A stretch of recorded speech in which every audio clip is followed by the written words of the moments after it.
কিন্তু আমরা পান খাওয়ার জন্য যাইনি, আমাকে সবাই এত করে ধরেছে, সবার জানা হয়ে গেছে আমি কন্টেন্ট মনিটাইজেশন পেয়ে গেছি এবং তার জন্য আমাকে ট্রিট দিতে হবে। কি আর করা, সবাই যখন ধরেই ফেলেছে তাহলে তো নিয়ে যেতেই হয়। আমি ঢাকায় চলে যাব 2 দিন পরে, ভাবলাম আজই যখন চেয়েছে আজকেই রাত হোক আর যাই হোক নিয়ে চলে যাই ওদেরকে। আমাদের এদিকের অটোগুলা একদম খোলা, এই জন্য রাতে যেতেই খুব ভালো লাগে। তারা আমার কাছে খেতে চেয়েছে চিকেন গ্রিল সাথে ঠান্ডা কিছু আর পান। আমি যাওয়ার আগেই ওরা সবকিছু অর্ডার দিয়ে দিয়েছিল এবং সেগুলো এখন চলে এসেছে আমাদের টেবিলে। আমি এখন খাচ্ছি, আসলে অনেক মজার ছিল চিকেন গ্রিলটি, আপনারা দেখে অবশ্যই বুঝতে পারবেন।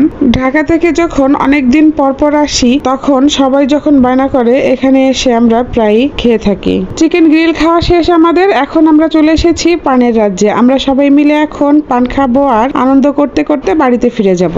হরেক রকম জর্দা দিয়ে এবং মশলা দিয়ে এই পানগুলো বানানো হয় একদম স্পেশাল করে। এই সব তো দেখলাম আমাদের খাবারের জিনিস, এখন দেখুন আমার মেয়ে কি এনেছে আমার পুষির জন্য। সবাই খাবে আর পুষি না খেয়ে থাকবে সেটা সে সহ্যই করতে পারেনি, এই জন্য দেখুন রেস্টুরেন্ট থেকে নিয়ে এসেছে পুষির জন্য খাবার। আসলে যে যাকে পোষে তার জন্য মায়াটা সেরকমই জন্মায়, তাই না? তা না হলে দেখুন কতটা মায়া হলে একটা রেস্টুরেন্ট থেকে সে খাবার বাসা পর্যন্ত টেনে নিয়ে আসতে পারে।